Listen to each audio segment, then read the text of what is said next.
With the way the Hawks have been shooting in this series, who would have thought that Boston could have 21 threes, the Hawks could have 19 turnovers, and it would be Atlanta who came away victorious in Game 3, 130 to 122. But that's exactly what happened Friday night at State Farm Arena. And one of the biggest reasons why, the backcourt performance of Trae Young and DeJounte Murray. Young has been struggling shooting in this series, but he was huge when the Hawks needed it most. He had 15 points in the fourth quarter, a game-high 32 overall. Murray had 7 points in the fourth quarter, 25 points overall. The two were communicating so well and playing off each other so well in the fourth quarter.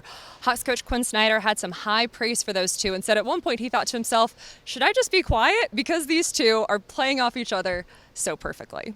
They were talking to each other, first of all, kind of figuring out what they were thinking together, playing off each other.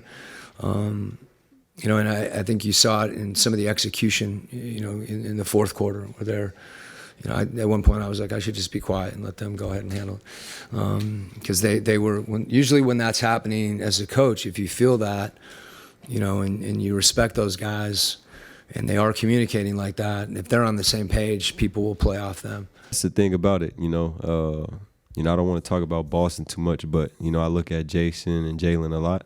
Two guys who was going through it a lot, just not working out, and just to get to where they're at, the level they're at. Obviously last year going to the finals, and then this year, being, at the top of the East. So great things don't happen overnight, and, great things take time. And I think me and him, both want to learn the game and work at the game at the same time, and great things don't happen overnight, and that's pretty much what I could say. I think we did a really good job of not spacing, and me and DJ did a good job of when we were getting to the lane, getting to gaps, and we still finding guys for shots too. So we did a little bit of both tonight. It was good.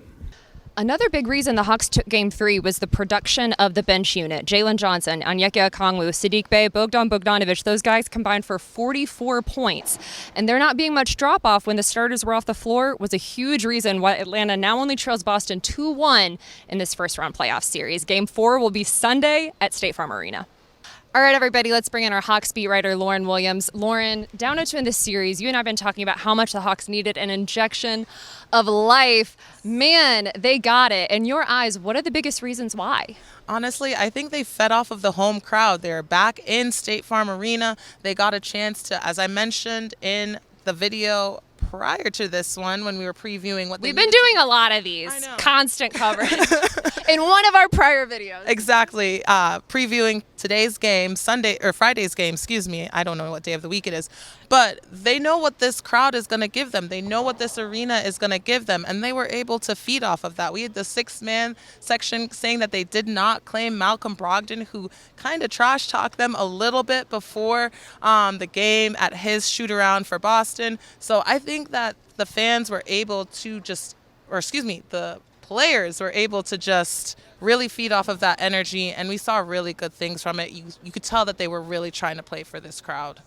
Hawks bench unit from Bogdan Bogdanovic, Onyeka Okongwu, Jalen Johnson, who am I leaving out? Saddiq Bey hit some huge threes for this Hawks team, and there wasn't much drop-off when you had to go to that bench unit, which was huge. How big was that for this Atlanta team? It's huge. I think the Hawks PR had a really great stat where they said that they were hitting like 90% of their field goals, 100% of their threes.